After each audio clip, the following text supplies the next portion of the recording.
દક્ષિણ ગુજરાતમાં વરસાદે ઠેર ઠેર તારાજી સર્જી છે, જેના પગલે અલગ અલગ જિલ્લા પર નજર કરીએ તો નવસારીમાં પાણી ઓસરતા બરબાદી જોવા મળી છે।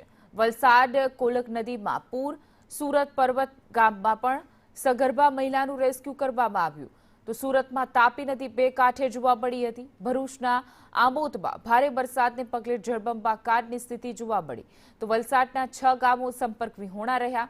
વલસાડના હુમરણ ગામનો બ્રિજ તૂટ્યો, તો કપરાડામાં ડુંગરમાં તિરાડો પણ જોવા મળી હતી। તો આ અલગ અલગ તસવીરો જે સામે આવી છે વરસાદ બાદ તારાજીની તસવીર।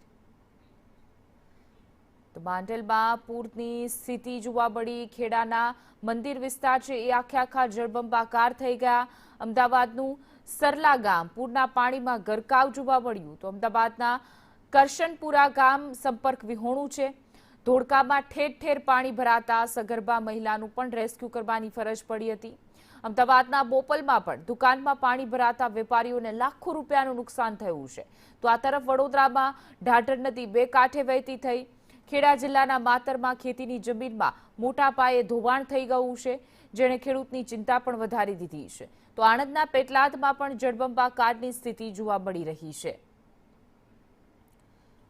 તો આ તરફ ઉત્તર ગુજરાતની વાત કરીએ, જે આફતનો પૂર જોવા મળી રહી છે। બનાસકાંઠામાં જીઆઈડીસી વિસ્તાર પાણીમાં ગરકાવ થઈ ગયો હતો।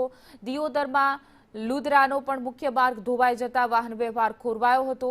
વાવથરાદમાં લુદરા અને મેસરા ગામ ડૂબી જતા લોકોને ભારે હાલાકીનો સામનો કરવો પડ્યો। તો પાટણના સાંતલપુરમાં એમએલએ ભારે કીચડ વિસ્તારમાં ફસાયા હતા।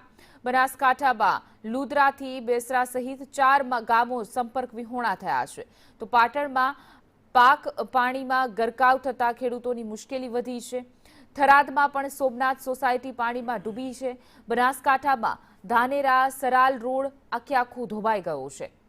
હવે વાત કરીશું સૌરાષ્ટ્રની, જેમાં સૌરાષ્ટ્રમાં ક્યાંક કહેર તો ક્યાંક મેઘમહેરના દ્રશ્યો જોવા મળ્યા, જ્યાં જૂનાગઢના વિસાવદરમાં ધોધમાર વરસાદ વરસતા ખેડૂતો ખુશખુશાલ જોવા મળ્યા। તો ભાવનગરમાં ઘોઘા સર્કલથી મહિલા કોલેજ રોડ પર વૃક્ષ ધરાશાય થતા રસ્તો બંધ કરાયો હતો।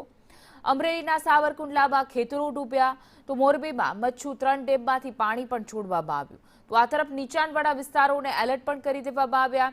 સુરેન્દ્રનગરના થાનગઢની